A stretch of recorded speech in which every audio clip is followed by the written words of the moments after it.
Finding a little bit of rain this morning. It continues to truck here across portions of Pennsylvania just to the east, then also New Jersey. The Garden State Parkway, you're going to find some wet roads. Millville in New Jersey, that's right along 55. You'll find some wet weather this morning. We have some rain, but this will continue to scoot off, and you're going to find improving conditions. Really, actually, very nice weather setting up for the day in Philadelphia. Same with you in Washington, D.C. So we've got great improvement coming in elsewhere. You'll see already that we have some beautiful conditions, lots of sunshine across the area, comfortable temperatures. Temperatures, though, getting a little more uncomfortable in the days to come as we find these numbers starting to climb. By the time we hit Friday, look for more of these 90s to pop here in the mid-Atlantic and into the Northeast.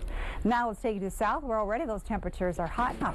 Thank you so much for joining us this morning. I'm Heather Tesch, and we continue to monitor some of these areas of rain.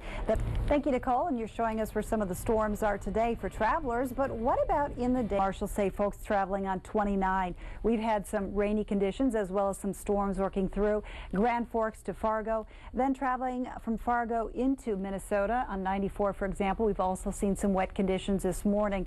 And the Red River, which of course flows north, you know, this river is well beyond flood stage, which is 18 feet, but we're currently sitting at close to 27 feet, and the expected crest is going to be this weekend. That crest about 33 feet. So again, we have big concerns coming in here. A lot of people have been taking steps to try to ward off some of the flooding in their towns.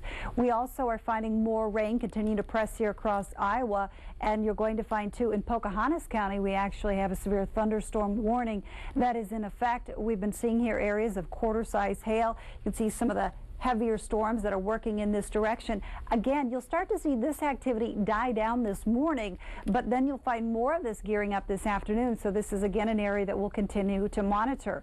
Why is all of this occurring? We have a lot of moisture, and this moisture is coming all the way from the Gulf all the way into some of these northern states. In the meantime, we have a strong cold front working its way eastward and pushed along by a very strong jet, and that strong jet stream is really enhancing some of the energy for this. So this is going to be a potent system with hail, gusty winds, and the possibility of tornadoes coming in.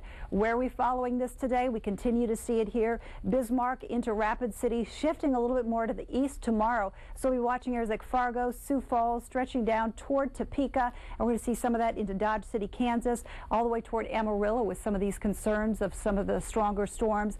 Then again tomorrow into tomorrow night.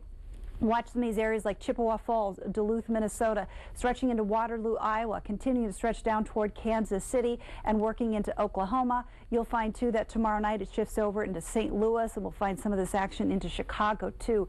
Marshall here, watching very active weather, big concerns about this, and big concerns about some of the heavy amounts of rain.